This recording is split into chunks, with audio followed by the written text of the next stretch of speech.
iniciarmos o tema de hoje, nós vamos ler um texto deste capítulo, um verso, e em seguida contar uma história. Romanos capítulo 1, versículo 19. Romanos 1, 19.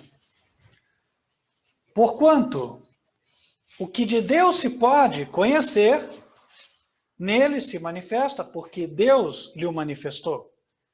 Porque as suas coisas invisíveis, desde a criação do mundo, tanto o seu eterno poder, como a sua divindade, se entendem e claramente se veem pelas coisas que estão criadas. Nós podemos entender a Deus estudando a Bíblia, mas também podemos entendê-lo contemplando a natureza. Eu queria falar um pouco sobre isso. Já disse em outras ocasiões, gosto de ver filmes sobre a natureza, em especial de animais, documentários. E ontem dediquei um pouco de tempo para assistir alguns. E duas situações que ocorreram ali me chamaram a atenção. Uma situação de um grupo de leoas, nós assistimos juntos ontem aquele filminho, o grupo de leoas que vive no pântano, um local diferente, né? O leão, a gente está acostumado a ver o leão na savana, campo aberto, com mato alto, onde dá oportunidade de caçar. O pântano não é um local apropriado para um animal com o físico do leão. Com as suas patas largas e pernas baixas, peito largo, o leão não tem facilidade de se locomover no meio do banhado. E os antílopes que ali vivem, ao contrário, eles têm pernas finas, alongadas, casco próprio para viver naquele ambiente. Então, toda vez que eles são perseguidos pelos leões, basta correr até o banhado, está tudo certo. Razão pela qual ali os leões têm uma percentagem de êxito bem menor do que os leões que vivem em outras regiões. E ali o documentário focou uma família de leões que, por um infortúnio, perdeu o seu patriarca, o leão, portanto eram só leoas. 3 leoas e 3 filhotinhos. Um deles foi morto por 2 machos que entraram naquela área, e os machos logo pelo cheiro sentiram que ali não havia nenhum outro macho, razão pela qual eles entenderam que seriam os donos daquele território. Só que havia um problema, porque aquelas leoas elas tinham 2 filhotes, e os leões, quando chegam no local, eles matam os filhotes para que as leoas entrem no cio e eles tenham os seus próprios filhotes. Eles não aceitam filhotes da concorrência. E aí, aquelas leoas percebem que os leões estão por perto e elas começam a caminhar. E vão atravessando o banhado. Só que um dos filhotes estava com a perna machucada. E aí, à medida que eles vão avançando na caminhada, os outros leões identificaram pelo faro por onde eles iam e começaram a perseguição. Ainda não havia um contato visual, mas onde um ia, outro ia. E aí, o cinegrafista foi acompanhando e notando que cada vez mais os filhotes se cansavam e andavam mais devagar, e cada vez os leões adultos que estavam em perseguição andavam mais rápido. Então, em breve ocorreria o inevitável. Foi quando aquelas leoas partiram para o último recurso. Buscaram uma ilha em meio ao pântano, onde havia uma grande árvore, e elas e a família treparam na árvore e ali ficaram. Não demorou muito, os leões chegaram exatamente na mesma árvore. Não conseguindo escalar, os leões por um tempo abandonaram aquele local. Mas as leoas tinham que descer, afinal de contas já fazia alguns dias que estavam sem comer, e os filhotes também, elas tinham que caçar. Mas com os leões ali por perto não havia condições de deixar os filhotes, os leões iam matá-los. E aí o que elas fazem? Elas descem e ficam ali no plano esperando o inevitável, segundo o narrador do documentário. É quando os leões machos chegam. E elas se abaixam em submissão, porém mantêm guarda dos filhotes. E os leões tentam avançar nos filhotes, elas protegem. Uma luta ali desesperada. E os leões mais uma vez desistem, os machos. Mas então o narrador do documentário diz: é uma questão de tempo apenas. Este bando precisa de um milagre. As leoas tinham feito tudo o que elas podiam até ali. Tudo que elas sabiam, todo o conhecimento que elas tinham, elas usaram na tentativa de proteger os seus filhotes. Quer de escondê-los, quer de salvá-los. Mas chegou um momento em que, apesar de tudo que elas tinham feito, elas nada mais podiam fazer. E aí é quando chegou a parte que mais me chamou a atenção, porque o cinegrafista diz, e chega o outro dia e o milagre acontece. Elas eram 3 fêmeas, mas estavam ali só 2. Uma delas tinha perdido o filhote, que era muito pequeno, pois aquela entrou no cio de novo. E os leões machos encontraram aquela leoa.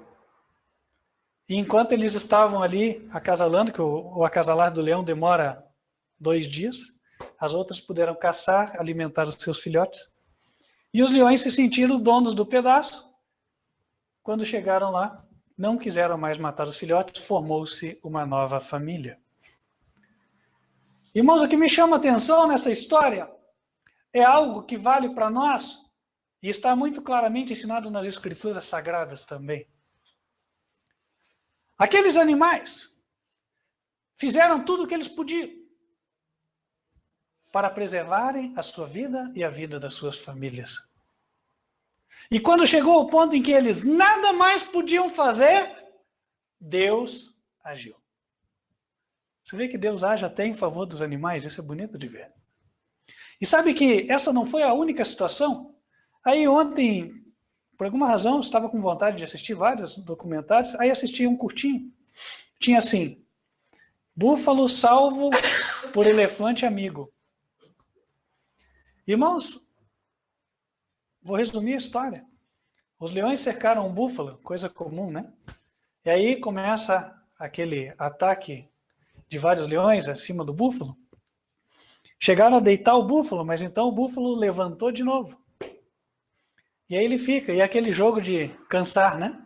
Até o animal desistir. Mas aquele búfalo não desistia. E aquele búfalo foi deitado pela segunda vez, e pela segunda vez aquele búfalo se deitou com 1 ou 2 leões, se levantou, com 1 ou 2 leões no seu lombo. Aquele búfalo estava fazendo um tremendo esforço para salvar a sua vida. E aqueles leões, pelo que eu percebi, eles eram jovens, acho que eles não eram muito hábeis na arte de caçar, então, mas eram muitos. Então um pulava, daqui a pouco outro pulava e outro pulava. E aquele búfalo então se deslocou para um local onde havia alguns arbustos, então ficou um pouco mais difícil para os leões, mas eles assim ainda continuaram. E aí de novo eles ficaram em cima do búfalo. E quando parecia que não tinha mais saída para aquele búfalo, um elefante bravo aparece e dispersou os leões, né? O búfalo aproveita e foge.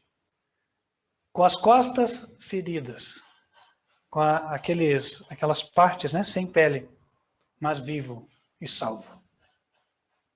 Sabe, irmãos, estas 2 histórias, elas me fizeram meditar sobre o que nós, como igreja, temos atravessado. Sobre a nossa vida espiritual. Porque, como diz a palavra aqui em Romanos, que as coisas que nós podemos ver da criação, elas nos ensinam as coisas de Deus. Elas nos ensinam as coisas espirituais. Sabe que cada um de nós tem enfrentado lutas. Quando nós temos aqui o horário dos testemunhos, a gente vê, né, que as pessoas querem falar, os corações estão opressos. Eu entendo isso. Durante a semana, cada um está ali oprimido, quer pelo diabo, quer pelos ímpios que o diabo usa, que ficam, desculpa o termo, mas atazanando a nossa vida. Não é verdade? Essas pessoas vão colher as consequências disso mais tarde, eu sei. Porque aqui se faz e aqui se colhe também. É nesta terra que os ímpios vão sofrer a sua consequência, quer na primeira vida, quer a consequência final. Mas enquanto o diabo tem a sua oportunidade, ele quer ficar ali dando a sua incomodada, por assim dizer. E aí, o servo de Deus, a serva, fica oprimido. Então chega aqui, é o dia do alívio, né? É a panela de pressão na hora que você abriu a válvula. Mas sabe, irmãos, Deus tem conforto para nós. E essas histórias nos ensinam muito. O apóstolo Paulo viu que a igreja passava por situações semelhantes e resolveu dar um conselho para os hebreus que ali estavam. E este conselho vale para nós nos dias de hoje. Perseverar até o limite das nossas forças. E então Deus fará algo por nós. E tem outro detalhe. Não contar com as circunstâncias. Se aquelas leoas tivessem contado com a sorte, pois teriam perdido os filhotes. Se aquele búfalo tivesse contado com a sorte, ou tivesse parado ali descansado e não tivesse lutado o quanto ele podia pela sua vida, não haveria tempo suficiente de chegar o socorro. Sabe, irmãos, quantas vezes nas nossas vidas nós somos levados até o limite da nossa resistência? Mas há uma razão para isso. A razão pode ser que nós não a compreendamos aqui, mas um dia, se nós formos fiéis até o final, nós haveremos de entender. No livro de Hebreus, capítulo 10, versículo 19, o Senhor nos pede para olhar um pouco para o que Ele pode fazer.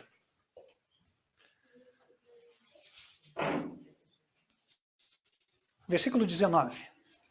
Tendo, pois, irmãos, ousadia para entrar no santuário pelo sangue de Jesus, pelo novo e vivo caminho que Ele nos consagrou, pelo véu, isto é, pela sua carne.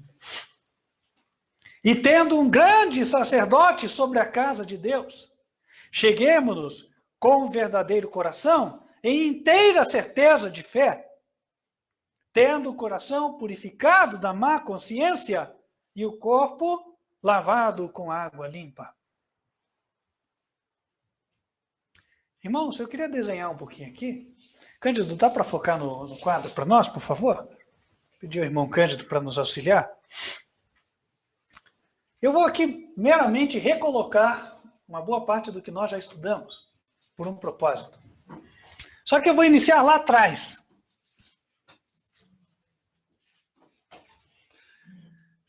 Vou começar em 1844. Justamente aqui, cumpria-se o maior período profético visto por nós até hoje em Daniel, as 2.300 tardes e manhãs.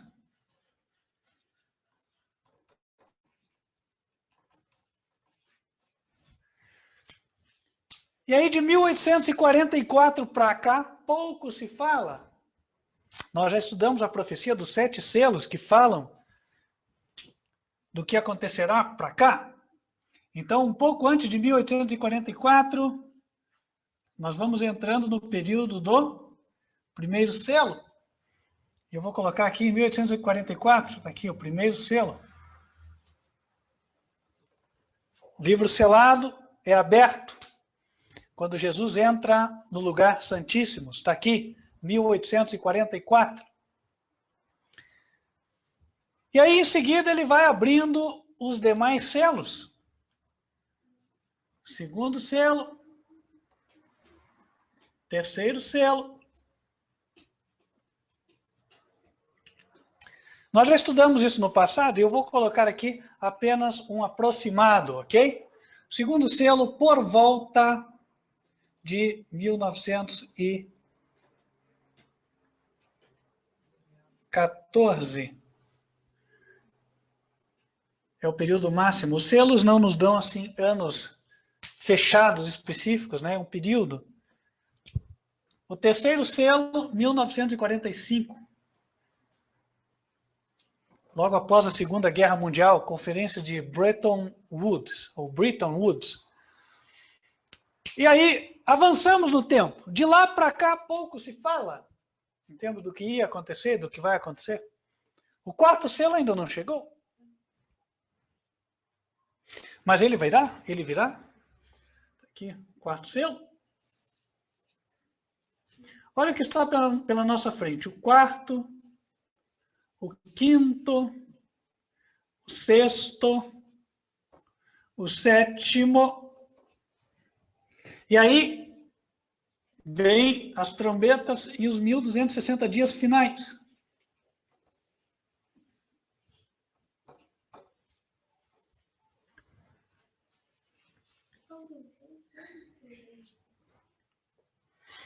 Aqui já vem 5 trombetas. Primeira, a quinta.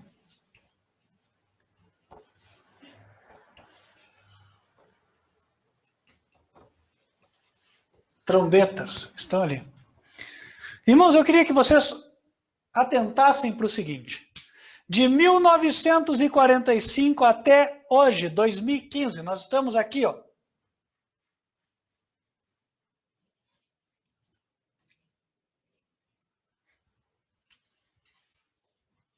Quantas profecias do Apocalipse estão apresentadas aqui? Quantas de Daniel estão apresentadas? Praticamente nada, né? Quase nada. Será que assim Deus entendeu que haveria um vácuo profético? A ausência de revelação. Seria isso? Por que isso aqui? A gente uma coisa percebe, né? Que os eventos finais serão rápidos. Olha quanta coisa tem para acontecer e o período de tempo não será longo, será curto. Os eventos finais serão rápidos. Então parece que Deus, depois aqui do terceiro selo, ele, assim, a propósito, permitiu que houvesse um intervalo de muitas décadas. Sabe por quê? Porque o Senhor, misericordioso que é, não quer que as pessoas se percam, mas quer que todos se salvem. O apóstolo Pedro fala isso. Vamos abrir na carta a Pedro, é muito interessante isso que ele fala, né? 2 Pedro, capítulo 3.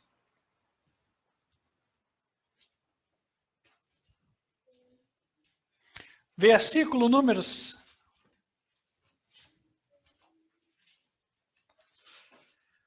1 em diante. Amados, escrevo-vos agora esta segunda carta, em ambas as quais desperto com exortação o vosso ânimo sincero, para que vos lembreis das palavras que primeiramente foram ditas pelos santos profetas e do mandamento do Senhor e Salvador, mediante os vossos apóstolos, sabendo primeiro isto, que nos últimos dias virão escarnecedores, andando segundo as suas próprias concupiscências e dizendo: onde está a promessa da sua vinda? Porque desde que os pais dormiram, todas as coisas permanecem como desde o princípio da criação. Não é o que a gente escuta? Nossos pais dormiram. Quando é que os nossos pais dormiram? Lembre, a época da morte dos pais de vocês foi de 1945 para cá? Foi. Então, desde que nossos pais dormiram, dizem nossos colegas, parentes, amigos, companheiros, as coisas permanecem como desde o princípio da criação. Bom, isso é o que eles falam. As coisas não permanecem como desde o princípio. No princípio, Deus fez o jardim do Éden. Era um paraíso, tudo maravilhoso, não é verdade? Aí houve o pecado, aí veio a desgraça, e aí nós vivemos na desgraça hoje. A desgraça do pecado. Mas o diabo cega as pessoas. Então elas usam estas máximas que acalmam a consciência delas e nos atacam. Versículo 5.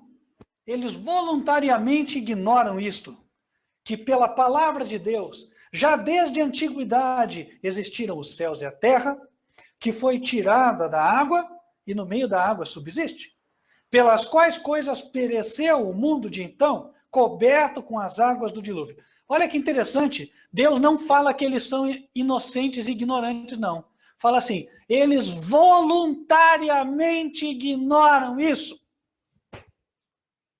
Sabe, meu querido irmão, Quando Deus fala, se separe da pessoa que está procurando te desviar dos caminhos de Deus, é justamente por quê? Porque a pessoa que está com você, e se você realmente tem vivido na verdade, ela não está em ignorância, não. Ela está voluntariamente ignorando. Por quê? Porque ela tem toda a oportunidade de conhecer a verdade que está com você.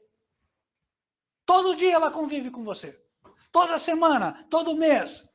Ela podia saber a verdade, mas ela não quer.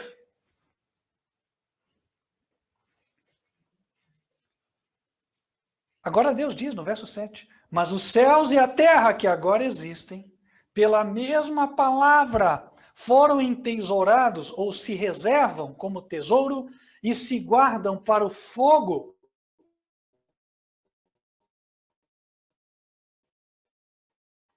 Até o dia do coisa, que um dia para o Senhor é como 1000 anos, e 1000 anos como um dia. O Senhor não retarda a sua promessa, ainda que alguns a tenham por tardia. Quantas décadas fazem que nada aparentemente acontece? Alguns a têm por tardia. Estamos aqui, ó, nós estamos vivendo este tempo. Mas o Senhor é longânimo para convosco, não querendo que alguns se percam, senão que todos venham a arrepender-se. É por isso que está demorando. Deus está tendo paciência. Deus está sendo longânimo, esperando que aqueles que hoje ainda não aproveitam a oportunidade possam se salvar.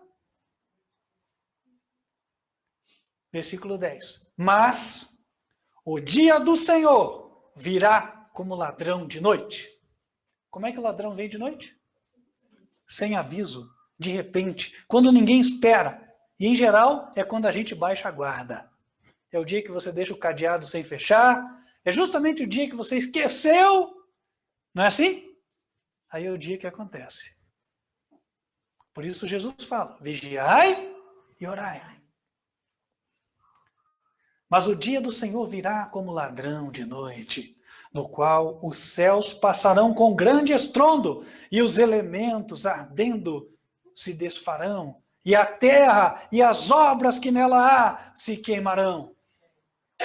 Havendo, pois, de perecer todas estas coisas, que pessoas vos convém ser em santo trato e piedade, aguardando e apressando-vos para a vinda do dia de Deus, em que os céus em fogo se desfarão e os elementos ardendo se fundirão.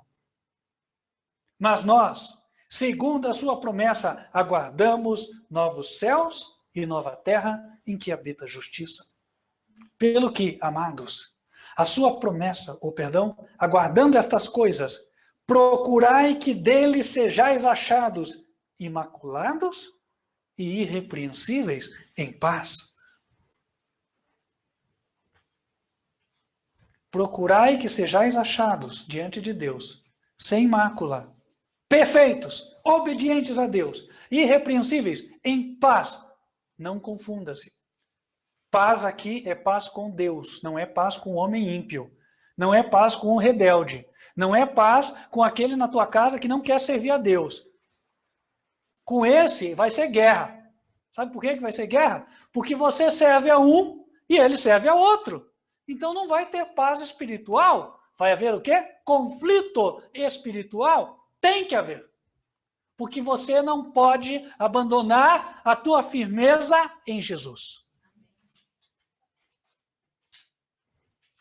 Sabe, Deus tem nos ensinado, por meio desta exortação, a não levarmos em conta o que os outros pensam de nós.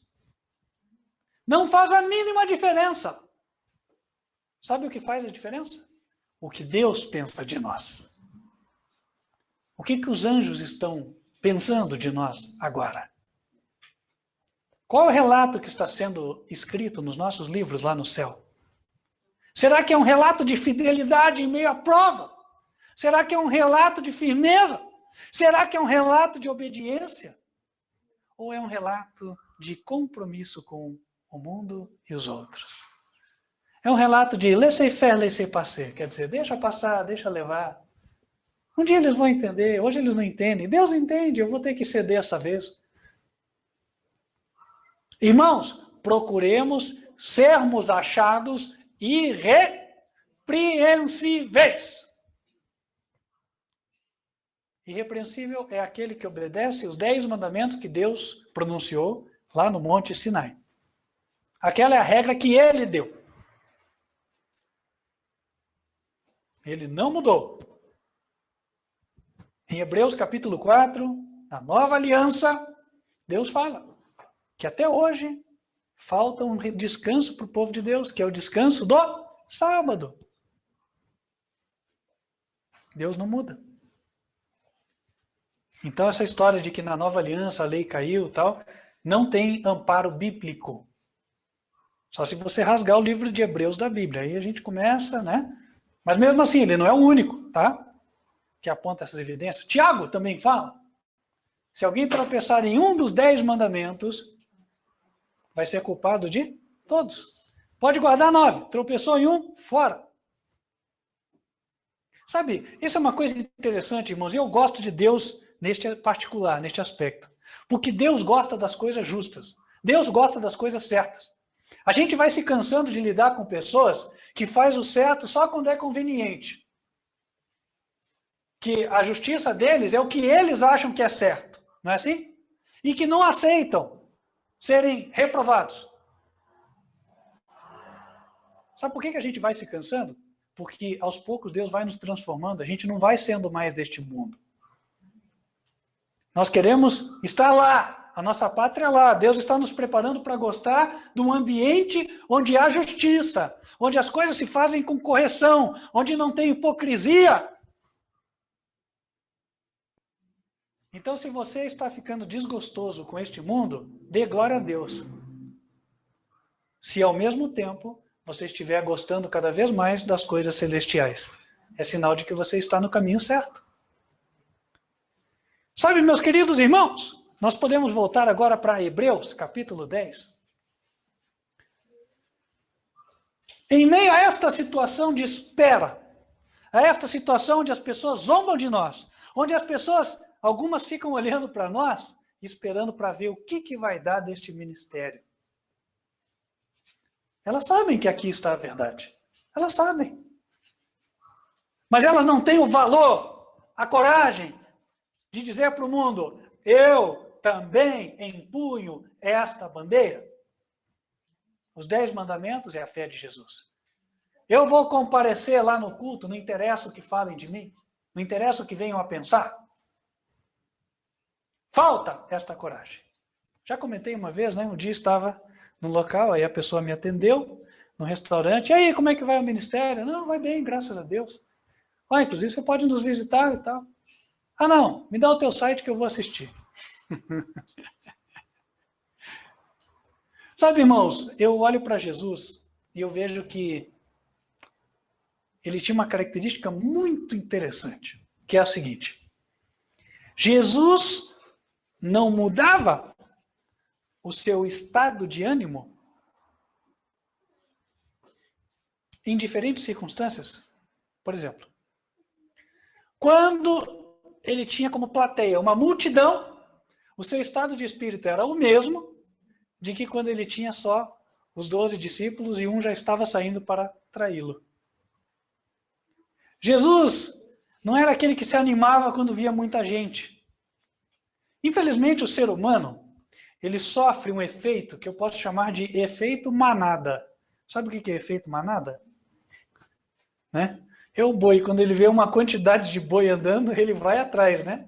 Tipo, ele quer a proteção do grupo. Então ele acha que no grupo ele vai estar bem. Efeito manada. E esse efeito manada funciona. Você pode ver, você está andando. Aí tem um lugar, tem uma grande aglomeração de pessoas, uma série de curiosos para. Nossa, por que tem tanta gente? Já para o carro, desce e vai lá ver. Não é assim? É o efeito manada. O cristão, ele tem que ser liberto do efeito manada. Jesus não sofria deste mal. Porque a Bíblia diz que Jesus não se fiava a nenhuma daquelas pessoas quando eles vinham, né, elogiar Jesus. Ele chegou a dizer um dia, Ah, vocês vieram só porque ontem ganharam pão. Jesus tinha multiplicado o pão. Quando tem prosperidade, quando tem fartura, todo mundo vem. Não é assim?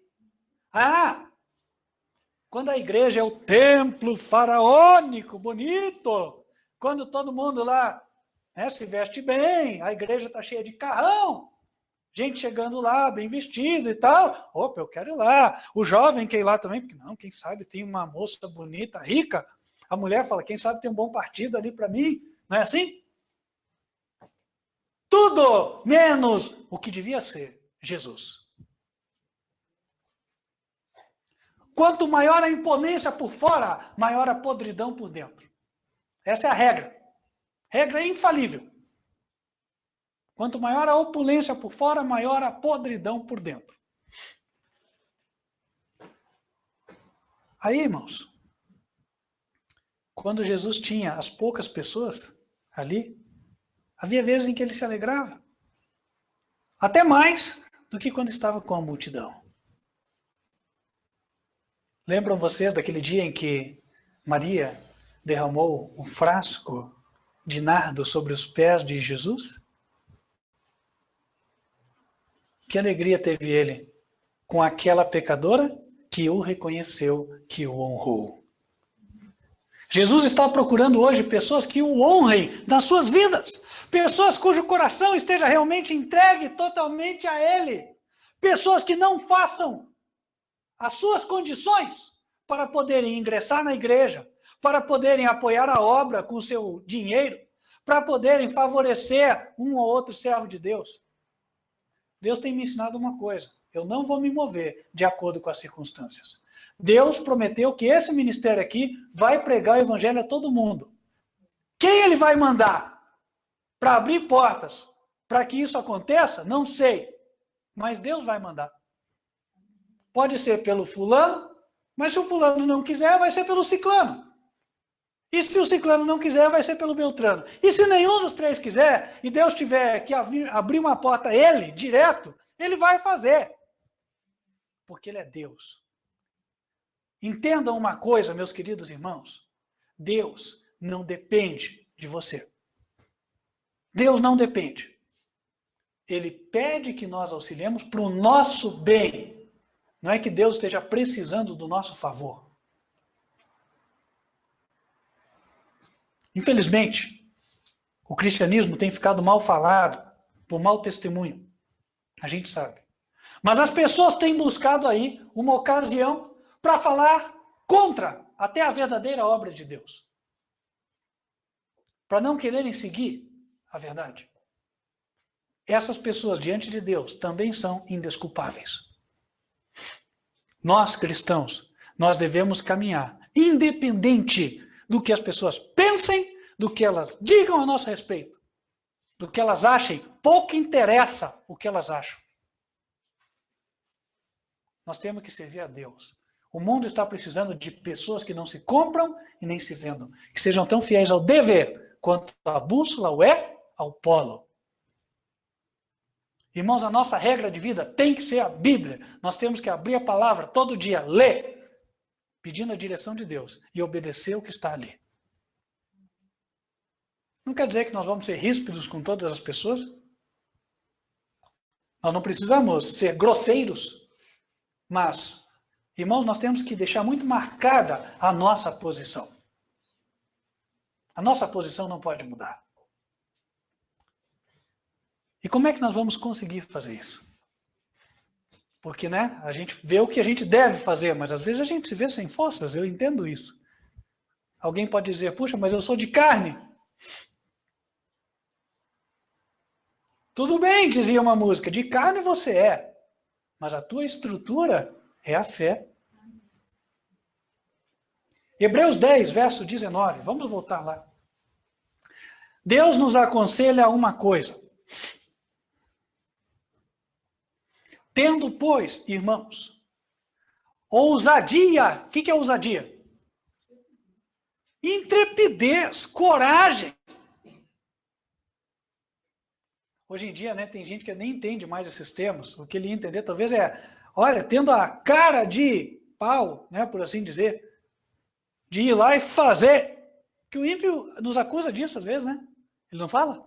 Ó, teve a cara de vir aqui fazer tal. Tive a cara mesmo de ir lá confessar o Senhor Jesus. Tive a cara de dizer que eu guardo o sábado. Tive a cara de dizer que não vou pagar propina. Tive a cara de dizer de que na minha casa não vai se assistir filme de Disney, não vai se assistir nada dessas coisas que não são de Deus. E não entra brinquedo de Satanás lá. Tive a cara de dizer. Gostou, não gostou? Bom, isso aí é uma coisa que você vai ter que se ver com Deus. Um dia, se você se converter, você vai me agradecer pela firmeza que viu.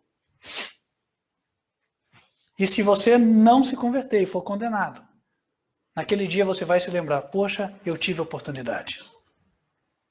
Sabe, irmãos, por amor às almas, nós temos que dar oportunidade a elas, de que elas vejam como é ser irrepreensível na força do Senhor. O mundo tem direito de ver isso em nós. Como é que nós fazemos? Vamos ter ousadia para entrar no santuário pelo sangue de Jesus. Verso 20. Pelo novo e vivo caminho que ele nos consagrou, pelo véu, isto é, pela sua carne. Tendo um grande sacerdote sobre a casa de Deus, cheguemo-nos com o verdadeiro coração, em inteira certeza de fé.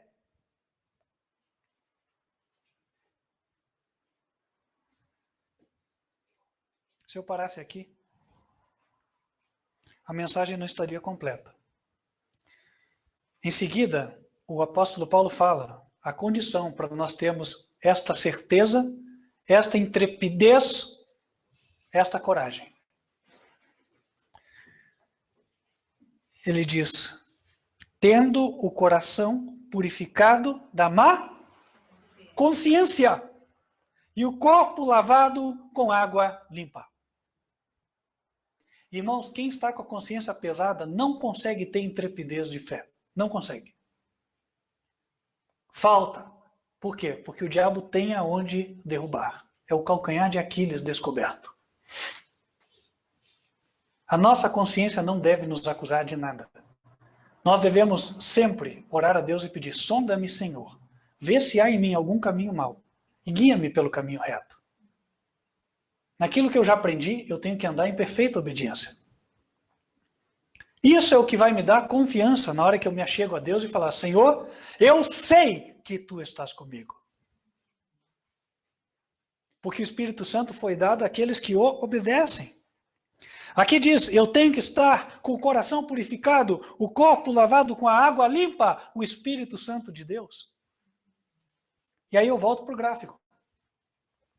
Desde quando Jesus abriu o novo caminho para nós na era moderna? Em 1844, diz a Bíblia, que tendo o santuário, né, 2 locais, está aqui o santuário, está aqui a cortina, certo? Aqui está o compartimento santo, aqui está o compartimento SS, santíssimo. O que Jesus fez em 1844? Atravessou este local, ele entrou num novo lugar. E ele abriu este caminho para que nós, pela fé, o seguíssemos e chegássemos lá. E Deus está aqui. Aqui está o trono de Deus. Nós nos achegamos até lá. E como Deus fala, que se apodere da minha força e faça paz comigo. Você está se sentindo fraco? Pois se apodere da força de Deus. Entre ali pela fé. Jesus está desde 1844 ali. Quem passou pela Primeira e Segunda Guerras Mundiais pode estender a mão da fé e se manter firme naquele tempo terrível. E hoje também nós temos o mesmo privilégio. Levantar a mão da fé e falar, Senhor, salva-me. Senhor, me ajude. Porque nesse tempo, o Senhor ainda intercede. Jesus continua intercedendo por nós aqui, ó. Até quando? E o dado momento vai acabar. Aqui vai ser o fim da graça. Mas enquanto ele ainda intercede, irmãos, Há poder para nós no céu. Há poder disponível. E Deus está querendo que nós deixemos de ser aqueles que fiquem só na defensiva e que nós sejamos a igreja triunfante.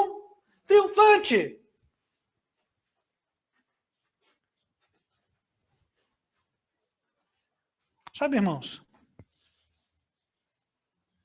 nós temos que ter o entusiasmo santo. O entusiasmo santo é diferente do entusiasmo carnal. O entusiasmo carnal é aquele que se vê muitas vezes no show, até show gospel, né? Ah, o povo pula, grita, fecha o olho, levanta a mão e tal. Ah, porque eu recebo e tal. Aí sai dali, no outro dia, às vezes volta a depressão, volta tudo. Então aquilo lá nada mais foi do que um momento assim de escape, talvez, de tudo que está vivendo, né? Um alívio emocional, uma diversão, por assim dizer. Mas não serviu ao propósito de edificação da alma mesmo. Porque quando serve, a pessoa está renovada. O entusiasmo santo, ele estava em Jesus, mesmo quando ele estava na agonia do Getsêmani. Às vezes nós somos avaliados pelas pessoas que olham para nós e dizem, não estou vendo entusiasmo em você. Bom, que tipo de entusiasmo se espera? O entusiasmo de, nossa, amém. Alguém pode viver assim sempre? Não. Mas o cristão pode ter o verdadeiro entusiasmo. E o verdadeiro entusiasmo é aquele que nos leva a andar com perseverança e fazer o que deve ser feito com perseverança. Andar dia a dia. O entusiasmo do homem muitas vezes só aparece quando acontece uma grande coisa na vida dele, não é assim? Agora Jesus, o nosso exemplo, nos mostrou que ocorresse algo grande ou pequeno, ele seguia da mesma forma, não é? Numa calma confiança em Deus. Nós temos que ter isso, irmãos. Calma confiança em Deus. Pode ser que diante de nós esteja um amanhã de grandes vitórias. Pode ser que hoje estejamos pregando para 5 e amanhã para 5 milhões, eu não sei. Mas também pode ser que amanhã estejamos pregando para 5 milhões e depois amanhã para 2. E nosso entusiasmo deve ser o mesmo. O ser humano não é movido pelo desejo de aparecer. Não pode ser. O ser humano cristão.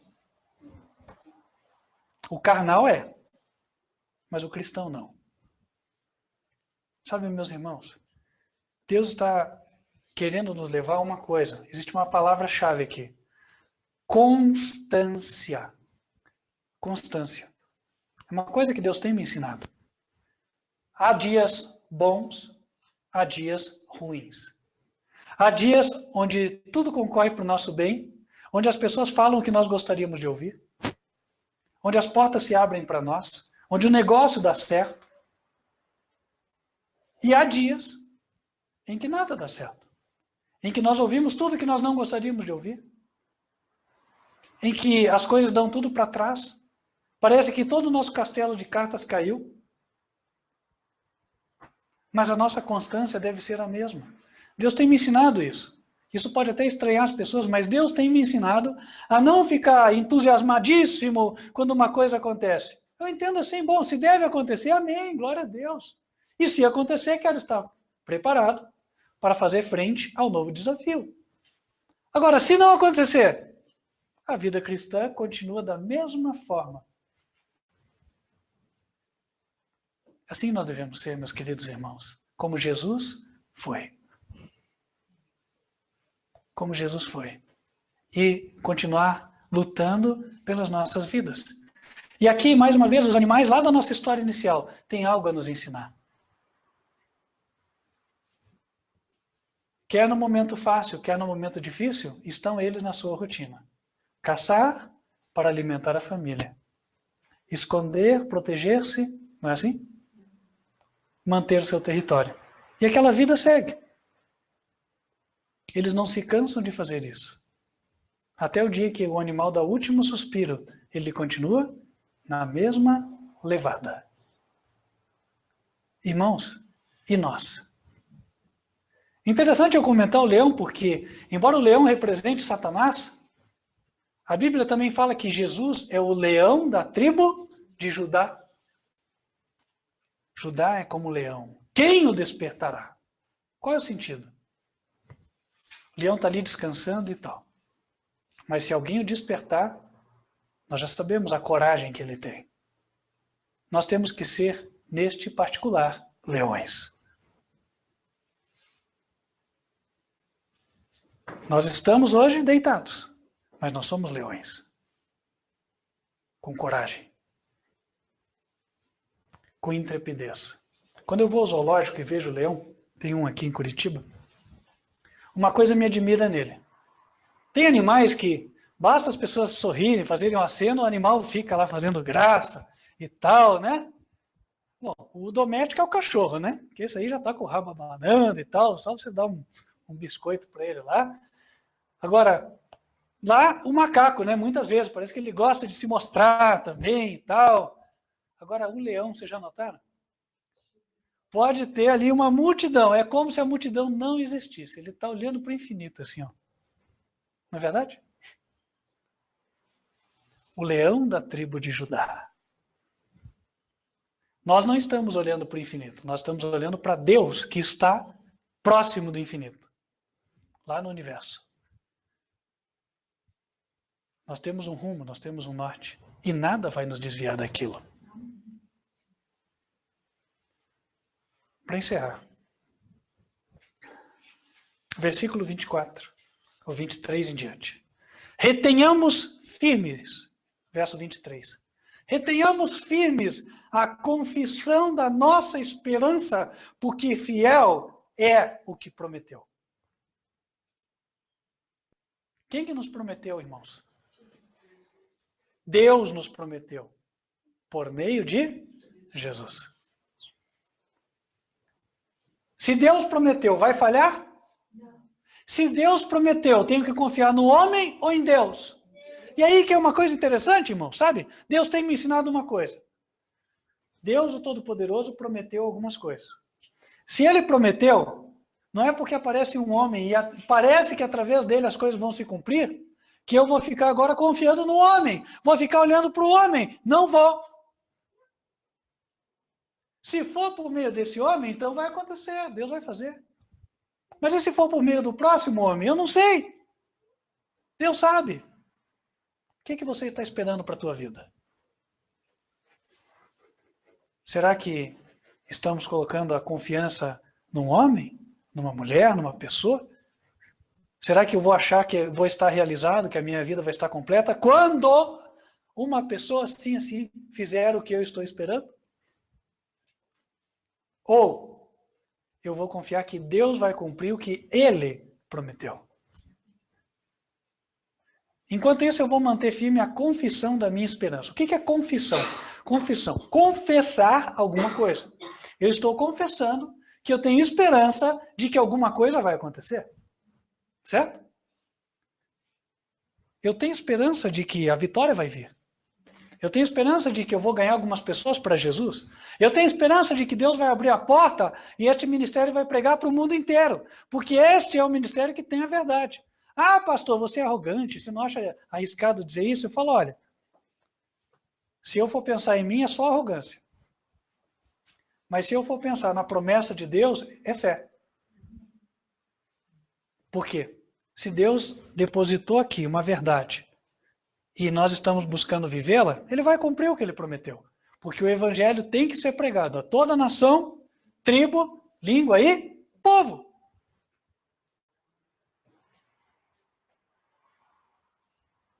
Versículo 24. Consideremos-nos uns aos outros para nos estimularmos ao amor e às boas obras. Vamos dando força uns para os outros. É por isso que nós estamos reunidos como povo. Versículo 25. Não deixando a nossa congregação, como é costume de alguns. Antes, admoestando-nos uns aos outros, e tanto mais, quanto vedes que se vai aproximando aquele dia. Ah, irmãos, quanta gente eu já vi que apresentava uma desculpa ou outra para não vir à igreja. Irmãos, Deus diz, quanto mais você vê que se aproxima o tempo do fim, quanto mais você vê que se aproximam os eventos finais, mais você deve congregar. E onde é que você vai congregar? Na igreja. Ah, mas a igreja é só a casa. Será? Será que a igreja é só a casa? Sabe, outro dia eu estava lendo uma coisinha, achei muito interessante. E queria colocar aqui. E esta coisa que eu li era justamente depois que Salomão fez o templo, né? O templo de Salomão. E aí Deus veio falar com ele. 1 Reis, capítulo 9, a partir do versículo 1. Sucedeu, pois, que, acabando Salomão de edificar a casa do Senhor e a casa do rei, e todo o desejo de Salomão que lhe veio à vontade fazer, o Senhor tornou a aparecer a Salomão, como lhe tinha aparecido em Gibeão. E o Senhor lhe disse, ouvi a tua oração e a tua súplica, que suplicando fizeste perante mim. E aí olha o que Deus diz. Santifiquei a casa que edificaste. O que Deus fez? Santificou a casa que Salomão edificou. A igreja que Salomão edificou. Santifiquei a casa que edificaste, disse Deus, a fim de pôr ali o meu nome para sempre. E os meus olhos e o meu coração estarão ali todos os dias. E qual é a condição para que Deus continue abençoando a igreja? Ele disse, verso 4, se tu andares perante mim, como andou Davi, teu pai, com inteireza de coração e com sinceridade, para fazeres segundo tudo o que te mandei e guardares os meus estatutos e os meus juízos, então confirmarei o trono de teu reino sobre Israel para sempre.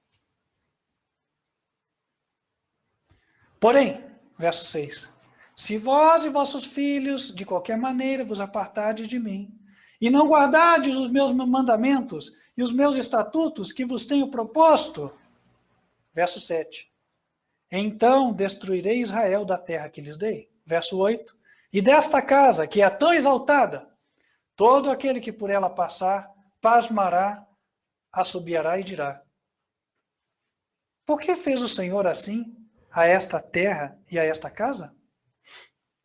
E dirão, porque deixaram ao Senhor, seu Deus, que tirou da terra do Egito seus pais, e se apegaram a deuses alheios, e se encurvaram perante eles, e os serviram. Por isso trouxe o Senhor sobre eles todo este mal. Portanto, o Senhor se agrada que nós nos congreguemos na igreja. Por isso que aqui no ministério estamos no propósito de construir a igreja, uma simples casa de culto, para em torno de 100 membros, nada muito faraônico, mas um local onde Deus possa ser honrado condignamente. E vamos concluir esta casa em nome de Jesus. Amém. E vamos congregar, porque o Senhor disse, não deixeis a vossa congregação. Faz parte do que o Senhor espera de nós. O Senhor esperava que aquelas leoas fizessem o seu máximo para proteger a sua família e os seus filhotes. O Senhor esperava que aquele búfalo lutasse pela sua vida. E nessas duas ocasiões, para dar ensino e exemplo a pessoas como nós, ele proveu o livramento no último momento. E assim fará conosco também. Na última hora, Deus dará a vitória. Persevere. Se apegue a Jesus. Entre pela fé no Santíssimo hoje e diga, Senhor, eu vim aqui buscar a tua força. E eu não hei de sair vazio em nome de Jesus. Quem quer dizer isso a Deus hoje? Vou buscar a tua força e não vou sair vazio. Amém, em nome de Jesus. Vamos nos colocar de joelhos e vamos pedir então.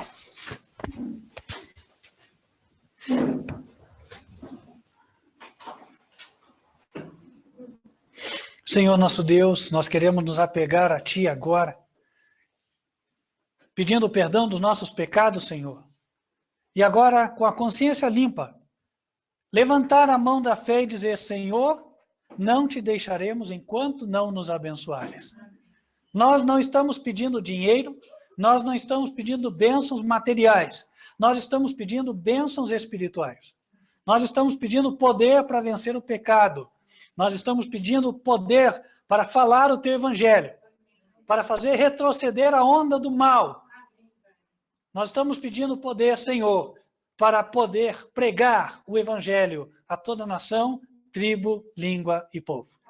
E nós estamos pedindo a Ti e não ao homem, que o Senhor abra as portas, quer na nossa família, quer aonde nós trabalhamos, quer no mundo inteiro, para que possamos levar o evangelho. Abra as portas, Senhor, para este ministério. E traga pessoas tocadas pelo Teu Espírito.